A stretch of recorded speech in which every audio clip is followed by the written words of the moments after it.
J'ai essayé de pas sombrer dans le défaitisme parce que j'aurais pu à plusieurs reprises en me rendant compte franchement qu'on était tous victimes de ça à un moment donné ou un autre de sa vie. Donc j'ai préféré finalement le tourner en dérision plutôt que d'en pleurer avec tout le monde.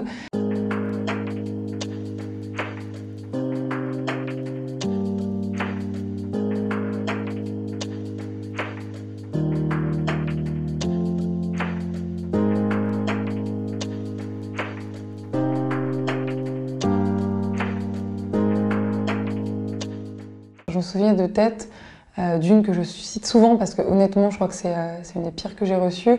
C'est la fille qui demande « tu m'as appelé ?» et le mec répond « oui je l'ai fait comme je t'ai séduite » et la fille un peu interpellée demande « c'est-à-dire ?» et le mec répond « par erreur connasse ». Je me souviens j'avais suffoqué à l'époque tellement je comprenais pas en fait l'objectif d'une réponse aussi dure. Et il y a aussi le type de message du style « je suis désolée, je vais devoir te quitter, je suis en couple depuis peu et pas sûre que ma meuf serait très heureuse de savoir que je parle à des inconnus sur Instagram, mais si jamais ça ne dure pas, je serais ravie de reprendre cette conversation ». C'est aussi les gens qui aiment bien penser qu'ils sont au marché ou qu'à un moment donné, ils mettent pause et ils vont retrouver la personne qui fréquentait immobile, dans les mêmes configurations et qui vont pouvoir repartir. C'est assez dingue. Et le dire comme ça, à travers un texto, on imagine que les deux personnes se sont fréquentées, ont vécu une histoire ensemble et il n'y a même pas d'autre forme de procès en fait. C'est écoute, je t'envoie un petit texto histoire qu'on puisse clôturer cette petite histoire et puis si t'es dispo dans 6 mois après ma rupture, volontiers on en rediscutera. Non.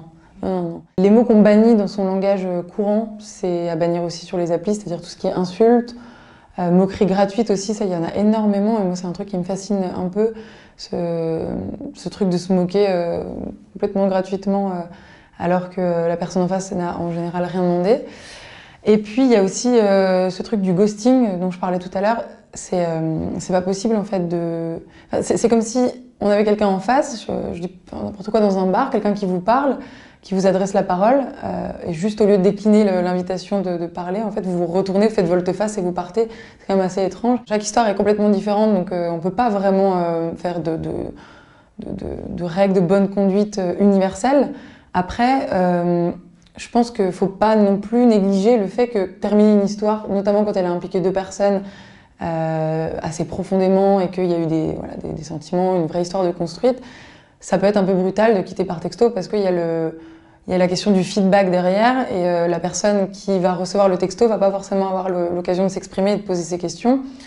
Alors qu'en face à face, il y a ce truc d'échange où on va pouvoir s'expliquer, on va pouvoir donner son ressenti, poser aussi certaines interrogations et c'est ça qui fait aussi qu'on peut parfois tourner la page et s'en sortir davantage dans une configuration un peu plus plaisante, je dirais. Life.